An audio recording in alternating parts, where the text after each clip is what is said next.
बिस्मिल्लाहिर्रहमानिर्रहीम। मैं हूँ ज़ाहिदुर्रहमान और आज के इस लेक्चर में हम पढ़ने जा रहे हैं 12th class physics chapter number 13 का आर्टिकल नंबर 13.4, जिसमें हम गैस के मॉलिक्यूल्स की एवरेज ट्रांसलेशनल काइनेटिक एनर्जी और उन मॉलिक्यूल्स की रूट मीन स्क्वायर वेलोसिटी या रूट मीन स्क्वायर स्पीड के बारे में पढ़ेंगे। दरअसल बुक के इस आर्टिकल में नाम में सिर्फ एवरेज ट्रांसलेशनल काइनेटिक एनर्जी का जिक्र है, लेकिन इसी टॉपिक के अंदर हम इस एवरेज ट्रांसलेशनल काइनेटिक एनर्जी के साथ साथ गैस के मॉलिक्यूल्स की रूट मीन स्क्वायर स्पीड को भी पढ़ रहे होंगे।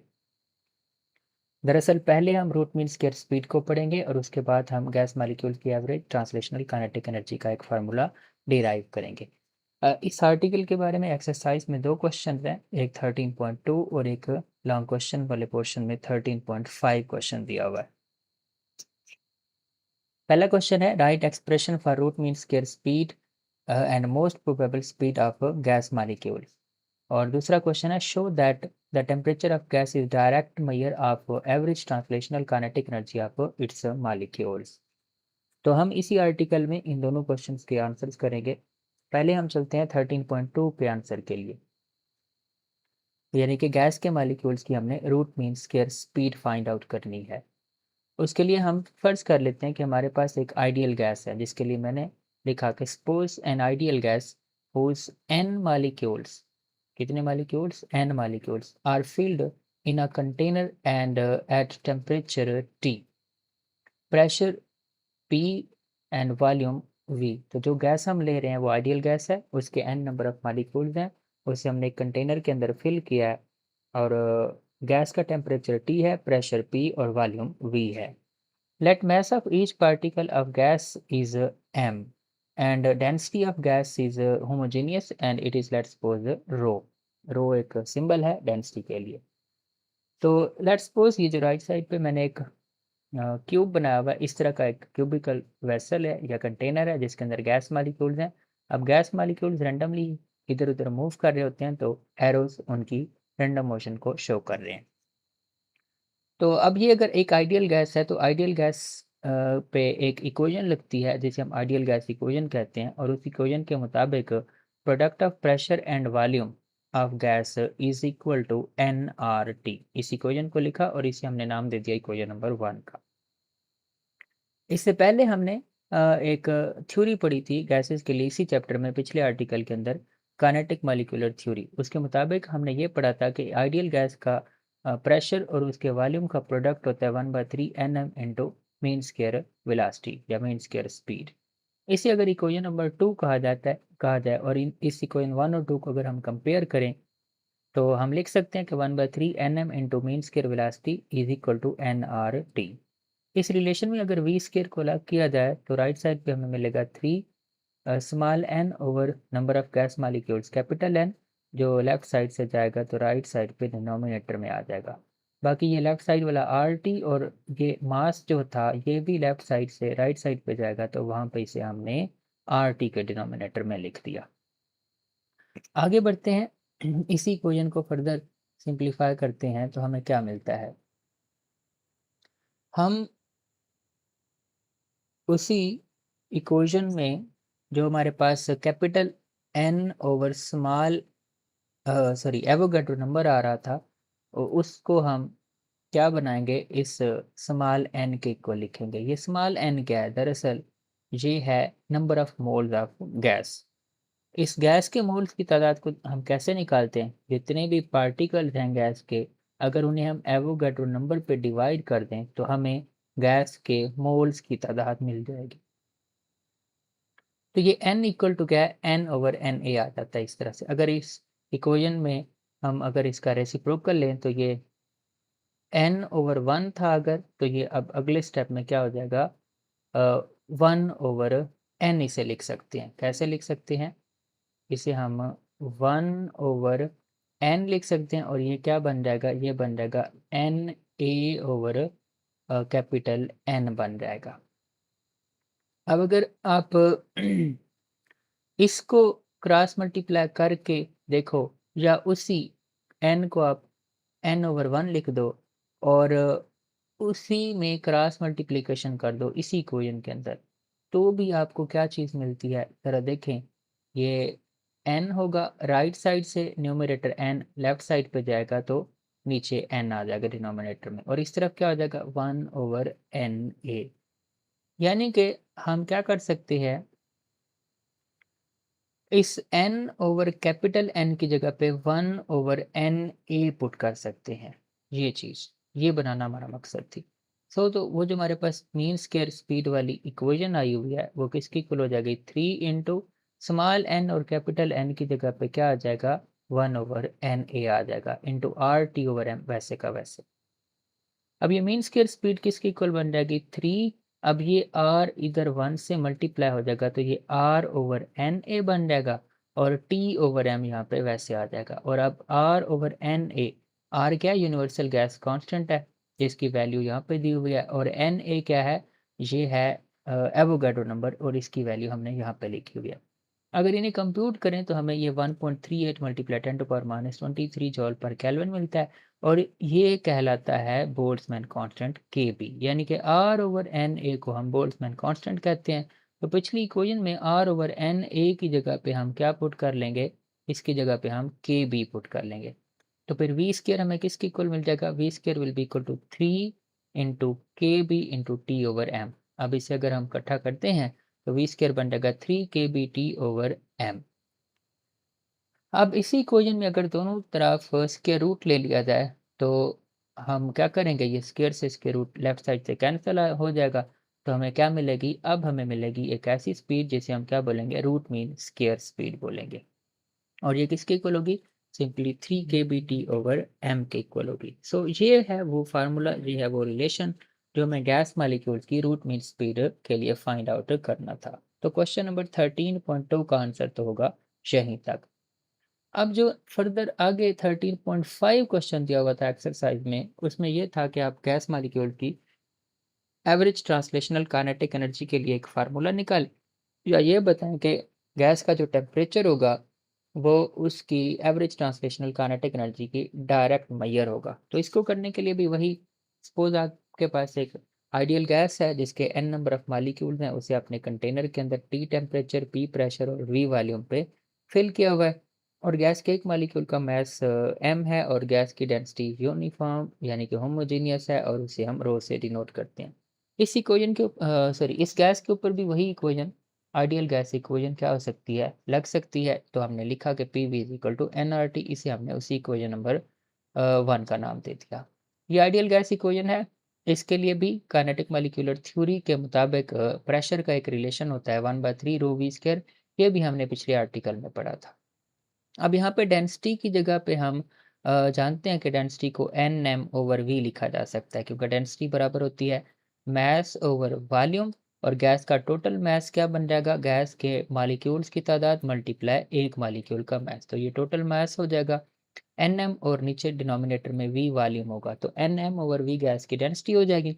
सो यहाँ पे ऊपर वाली इक्वेशन में डेंसिटी की जगह पे हम क्या पुट कर देंगे, N M over V put कर देंगे, बाकी ये इक्वेशन वैसे रहेगी। इससे अगले स्टेप में ये जो लेफ्ट राइट साइड पे वॉल्यूम है डिनोमिनेटर में, ये जाएगा अगर लेफ्ट साइड पे तो प्रेशर के साथ मल्टीप्लाई होगा, तो product of pressure and volume आ जाएगा 1/3 एन इंटू वी स्क्वायर हो जाएगा। लेकिन यहाँ पे ये जो m है इसको यहाँ हम अगले स्टेप में यहाँ ब्रैकेट के अंदर ले गए, और यहाँ पे एक्चुअली तो 1 था, लेकिन मैंने यहाँ पे 2 क्यों लिख दिया था, क्योंकि मैंने इस इक्वेशन को एट अ टाइम 2 से मल्टीप्लाई भी किया और 2 से डिवाइड भी कर दिया। मल्टीप्लाई किया तो वो 2 इस 1 से मल्टीप्लाई होकर 2 बन गया, और डिवाइड मैंने कहाँ पे किया, ये इस ब्रैकेट के अंदर 1/2 कर दिया, और वो जो m था उसको इस मीन स्क्वायर वाली ब्रैकेट के अंदर वी स्क्वायर के साथ मल्टीप्लाई कर दिया है। तो इस तरह हमें क्या मिल रहा है, हमें मिल रहा है काइनेटिक एनर्जी का फार्मूला। हम जानते हैं कि 1/2 mv स्क्वायर जो होता है वो किसके इक्वल होता है, काइनेटिक एनर्जी। अब गैस के मॉलिक्यूल्स की जो काइनेटिक एनर्जी होती है वो ट्रांसलेशनल काइनेटिक एनर्जी होती है, तो ये बन जाएगी मीन ट्रांसलेशनल काइनेटिक एनर्जी या एवरेज ट्रांसलेशनल काइनेटिक एनर्जी। सो फिर अपनी इसी पिछली इक्वेशन में हम लिख सकते हैं कि प्रेशर और वॉल्यूम का प्रोडक्ट जो होगा वो किसके इक्वल हो जाएगा, वो हो जाएगा 2/3 n into average translational kinetic energy of gas molecules. तो ये एक तरह से इक्वेशन आ गई। इसमें भी प्रेशर और वॉल्यूम का प्रोडक्ट है। इक्वेशन नंबर 1 जो कि आइडियल गैस इक्वेशन है, उसमें भी प्रेशर और वॉल्यूम का प्रोडक्ट है। इन दोनों इक्वेशंस को अगर हम कंपेयर करते हैं तो हमें क्या मिलती है? हमें ये इक्वेशन मिलती है जिसमें 2/3 n into kinetic energy nRT के इक्वल लिखी जा सकती है। हमें काइनेटिक एनर्जी का फार्मूला चाहिए या काइनेटिक एनर्जी का हमें एक रिलेशन चाहिए। तो ये 2/3 n दूसरी तरफ जाएगा तो 3/2 बन जाएगा और n उस तरफ जाके स्मॉल n के डिनोमिनेटर में हमने यहाँ पे ये इस तरह से लिख दिया। अब हमने ये पहले भी डिस्कस किया है कि ये small n over capital N जो है, इसे हम 1/n a यानी कि 1/, एवोगैड्रो नंबर कह सकते हैं। सो यही नेक्स्ट स्टेप में हमने यही काम किया, n ओवर कैपिटल N की जगह पे 1/n a पुट किया। फिर इससे अगले स्टेप में हम क्या कर रहे हैं, हम इस r को जो कि और यहाँ पे टेम्परेचर के साथ था, उसे यहाँ से उठा के यहाँ पे जो 1 था उसके साथ मल्टीप्लाई कर दिया। तो 1 R बन जाएगा और टेम्परेचर साथ वैसे मल्टीप्लाई हो जाएगा। अब ये जो R/NA बनता है, ये होता है बोल्ट्ज़मैन कांस्टेंट KB के इक्वल। तो 3/2 अगले स्टेप में हमने वैसे लिखा और R/NA को हमने KB बोला और टेम्परेचर के साथ वैसे मल्टीप्लाई कर दिया। अब अगर हम देखें तो 3/2 भी एक कांस्टेंट है और k भी तो ऑलरेडी है ही कांस्टेंट, तो अगर कांस्टेंट को कांस्टेंट से मल्टीप्लाई करो तो रिजल्ट भी एक कांस्टेंट नंबर आता है। So average translational kinetic energy क्या बन जाएगी? कांस्टेंट मल्टीप्लाई टाइम बन जाएगा। तो हम कह सकते हैं कि अगर हम इस इक्वलिटी और कांस्टेंट को अलग करें तो हम यहाँ पे इंट्रोड्यूस करवा सकते हैं प्रोपोर्शनैलिटी की अलामत को। So average translational kinetic energy of gas molecule फिर डायरेक्टली प्रोपोर्शनल हो जाएगी किसके? टेम्परेचर के। यानी कि जितना ज़्यादा टेम्परेचर होगा गैस के मॉलिक्यूल की, उतनी ही ज़्यादा क्या होगी?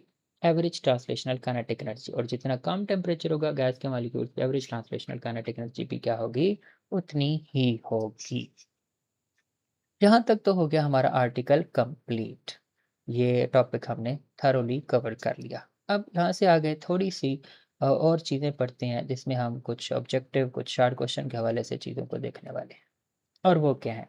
अभी हमने जो रिज़ल्ट डिराइव किया था उसी को यहाँ पे वो फाइनली एक दफ़ा फिर से डिड्यूस करते हुए लिख रहा है कि average translational kinetic energy of molecules in a gas is given by a simple constant times temperature. वो ये कह रहा है कि एक्चुअली किसी भी गैस के मॉलिक्यूल्स की अगर आपको एवरेज ट्रांसलेशनल काइनेटिक एनर्जी चाहिए, तो वो क्या होगी?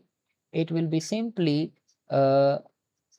क्या कहते हैं, कांस्टेंट टाइम टेम्परेचर होगी। यानी कि ये किसके इक्वल होगी? एक कांस्टेंट नंबर होगा और वो मल्टीप्लाई होता है किससे? गैस के टेम्परेचर के साथ। इस बात का ये मतलब है कि गैस के मॉलिक्यूल्स की average translational kinetic energy gas के टेम्परेचर का कुछ गुना होगी और वो कुछ गुना, कुछ टाइम्स, गुना के लिए इंग्लिश में टाइम्स होता है लफ्ज़, इतने गुना यानी कि हाउ मेनी टाइम्स। तो वो हाउ मेनी टाइम्स को रिप्रेजेंट करने के लिए यहाँ पे एक नंबर आएगा constant. So if this model is accurate, यानी कि ये जो हमने स्टैटिस्टिकल मॉडल से इस एवरेज ट्रांसलेशनल काइनेटिक एनर्जी का एक रिलेशन डिराइव किया टेम्परेचर के साथ, अगर तो ये है सही, तो इसका मतलब ये हुआ कि गैस का टेम्परेचर जितना होगा वैसी ही उसकी क्या होगी? Kinetic energy. टेम्परेचर कम, काइनेटिक एनर्जी कम, टेम्परेचर ज़्यादा, काइनेटिक एनर्जी भी क्या हो जाएगी? ज़्यादा। फर्दर वो ये बात कर रहा है कि अगर आप एयर मॉलिक्यूल्स की बात करें और एयर के मॉलिक्यूल्स को आप रूम टेम्परेचर पे लें। अब रूम टेम्परेचर कितना होता है? रूम टेम्परेचर होता है 27 डिग्री सेल्सियस, या वो केल्विन में होता है 300 केल्विन। गैस मॉलिक्यूल्स के लिए अगर आप यहाँ पे ये जो हमने इसका फार्मूला निकाला था ना काइनेटिक एनर्जी ट्रांसलेशनल का, वो फार्मूला निकाला था 3/2 के बी मल्टीप्लाई टेम्परेचर। तो ये तो 3/2 है, जिसे हम 1.5 भी कह सकते हैं मल्टीप्लाई के बी टी। अब जिस गैस के लिए ये जो फैक्टर के बी टी है ये ज़्यादा होगा, उसकी एवरेज ट्रांसलेशनल काइनेटिक एनर्जी भी क्या होगी? ज़्यादा होगी। और जिसके लिए ये फैक्टर कम होगा, उस गैस की एवरेज ट्रांसलेशनल काइनेटिक एनर्जी उसके मॉलिक्यूल्स की क्या होगी? कम होगी। अब ये फैक्टर देखते हैं कि एयर के मॉलिक्यूल्स के लिए रूम टेम्परेचर पे लिए इस फैक्टर की क्या वैल्यू बनती है। तो आपको पता है के बी टी, के बी की वैल्यू है हमारे पास 1.38 मल्टीप्लाई 10⁻⁻23 जॉल पर केल्विन। ये मल्टीप्लाई 10⁻⁻23 जॉल पर केल्विन। ये के की वैल्यू है, यानी कि के बी की वैल्यू, फिर आगे टेम्परेचर, तो टेम्परेचर है 300 केल्विन। तो ये प्रोडक्ट जब कैलकुलेट करेंगे आप, तो आपको इसका आंसर मिलता है 4.14 मल्टीप्लाई 10⁻21 जॉल। अब देखा जाए अगर गौर से, तो ये केल्विन इनवर्स इस केल्विन से कैंसिल होता है, तो इसलिए ये यूनिट बचता है जॉल। और आपको पता है जॉल जो होता है वो एनर्जी का यूनिट होता है। तो यानी कि ये केबीटी एक तरह से एनर्जी बन जाता है। तो एनर्जी तो ये बहुत स्मॉल एनर्जी है, क्योंकि 4.14 के साथ 10⁻21 मल्टीप्लाई हो रहा है। तो स्मॉल एनर्जी के लिए जॉल एक अच्छा यूनिट नहीं है, बल्कि स्मॉल एनर्जी को एक्सप्रेस करने के लिए हम फिर एक स्मॉलर यूनिट इलेक्ट्रॉन वोल्ट इस्तेमाल करते हैं। तो फिर यही के बी टी को अगर आप इलेक्ट्रॉन वोल्ट में कैलकुलेट करना चाहें, तो आपको पता है, मैंने आपको बारहा बताया कि जब भी किसी भी एनर्जी को या वर्क को जो जॉल में दिया होगा, उसे आप जॉल से इलेक्ट्रॉन वोल्ट में कन्वर्ट करते हैं, तो जो भी उसकी वैल्यू है, जैसे यहाँ पे कौन सी वैल्यू दी हुई है, 4.14 मल्टीप्लाई 10⁻21 दी हुई है। इसे जॉल से इलेक्ट्रॉन वोल्ट में कन्वर्ट करना है, तो 1.6 इंटू 10⁻19, यानी कि चार्ज ऑफ इलेक्ट्रॉन पे डिवाइड करेंगे, ये इलेक्ट्रॉन वोल्ट में कन्वर्ट हो जाएगी। इसे अगर आप देखते हैं, हल करते हैं, तो ये आंसर क्या बन जाता है, इससे आप इलेक्ट्रॉन वोल्ट में कन्वर्ट कीजिए अब। तो ये आपको खुद करना पड़ेगा, यहाँ पे मेरे ख्याल में बुक में तो ये नहीं किया हुआ।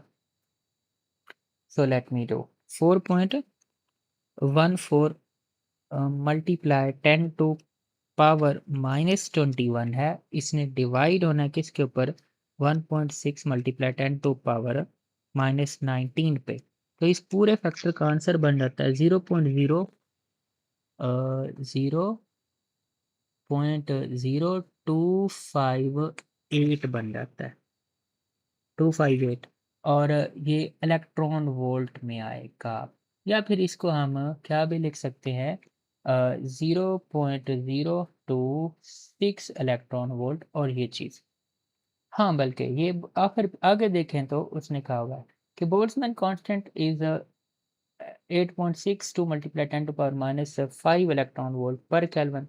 सो एट रूम टेम्परेचर के बी की वैल्यू क्या बन जाएगी, वो 0.026 इलेक्ट्रॉन वोल्ट बन जाती है। ये हमने कैलकुलेट किया, याद रहे यहाँ पे हमने जो के बी की वैल्यू पुट किया, यानी कि बोल्ट्जमैन कांस्टेंट की वैल्यू हमने जो यूज़ किया वो जॉल वाली यूज़ किया, लेकिन उसने पहले इसी बोल्ट्जमैन कांस्टेंट की वैल्यू को यहाँ पे किस में कन्वर्ट किया हुआ है, इलेक्ट्रॉन वोल्ट पर केल्विन में। जॉल पर केल्विन की बजाय इलेक्ट्रॉन वोल्ट पर केल्विन में कन्वर्ट किया है।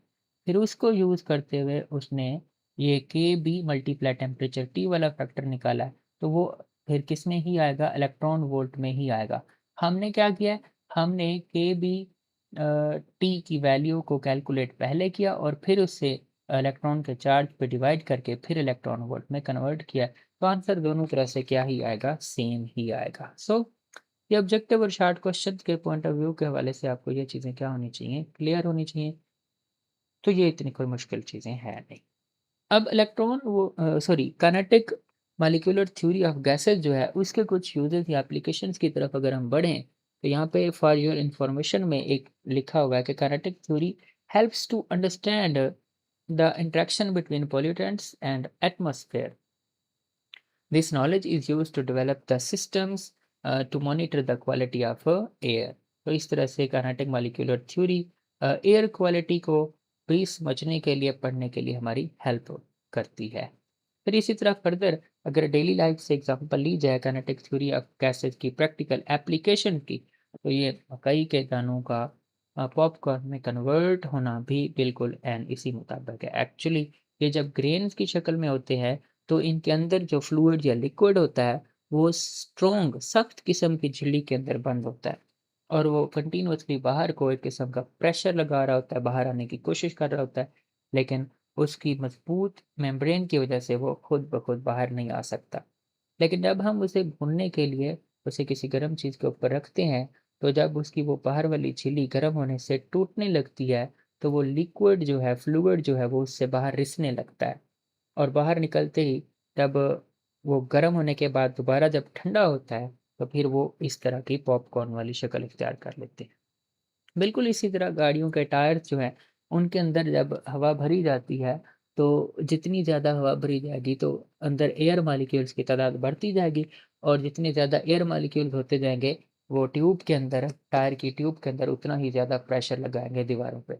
तो वो टायर की ट्यूब जो होगी वो फूलती जाएगी, जिसकी वजह से गाड़ियों के ऊपर हम ज़्यादा वज़न भी क्या कर सकते हैं, डाल सकते हैं, ज़्यादा पैसेंजर भी एक जगह से दूसरी जगह ट्रैवल कर सकते हैं। सो वो जो प्रेशर एक्सर्ट हो रहा होगा एयर मॉलिक्यूल का गाड़ी के टायर्स के अंदर, उस प्रेशर को स्टडी करें तो वो भी बिल्कुल इसी काइनेटिक मॉलिक्यूलर थ्योरी के मुताबिक स्टडी किया जा सकता है।